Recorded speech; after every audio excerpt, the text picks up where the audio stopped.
এই যে ভাই 2000 টাকা ডিসকাউন্ট, 2000 টাকা ডিসকাউন্ট, 2000 টাকা ডিসকাউন্ট, এটাতে ভাই 4000 টাকা ডিসকাউন্ট। এই যে বাচ্চাদের R15 4000 টাকা ডিসকাউন্ট। এটাই কত ডিসকাউন্ট? এটাতে ভাই 4000 টাকা ডিসকাউন্ট বাচ্চাদের। এই যে R15 ঠিক আছে, 4000 টাকা ডিসকাউন্ট। আর এটাতে হচ্ছে 5000 টাকা ডিসকাউন্ট, 5000 টাকা ডিসকাউন্ট, 5000 টাকা ডিসকাউন্ট। ডিসকাউন্ট দিতেছেন ভাই, সব মালে ডিসকাউন্ট থাকবে আজকে। কি কি প্রোডাক্ট এগুলা? এটা হচ্ছে R15 বাচ্চাদের, হ্যাঁ, চাকা লাইটিং হবে, চাবিতে স্টার্ট হবে, ডাবল মোটর ডাবল ব্যাটারি আছে।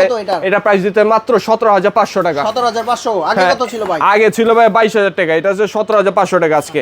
এটা দেখেন চাকা লাইটিং, সামনে পিছনে দোনো চাকা লাইট জ্বলবে, হ্যাঁ। আবার হচ্ছে এই যে হেডলাইট আছে, তারপর হচ্ছে ডিজিটাল মিটার আছে, ঠিক আছে। এটা কত ডিসকাউন্ট বললেন ভাই? এটা ডিসকাউন্ট দিতেছি ভাই 5000 টাকা। 5000 ডিসকাউন্টে আজকে মাত্র 17500 টাকা, 17500 টাকা। আর এটাতে এটা হচ্ছে ভাই 4000 টাকা ডিসকাউন্ট, R15 ঠিক আছে। এটার মধ্যে 4টা কালার আছে R15। এটা তো ভাই 4000 টাকা ডিসকাউন্ট। কত প্রাইস? এটা মাত্র 16500 টাকা, ডাবল ফিট, ঠিক আছে। এই যে ইয়ামাহা, আচ্ছা 20000 ছিল, হ্যাঁ 20000 ছিল, এটাতে 4000 টাকা ডিসকাউন্ট। এটা কি বাইক ভাই? এটা হচ্ছে পুলিশ বাইক, ঠিক আছে, বাচ্চাদের বড় ফেজে 3 চাকার গাড়ি পুলিশ বাইক। এটাতে ভাই আজকে 5000 টাকা ডিসকাউন্টে মাত্র 16500 টাকা। 16500 জি।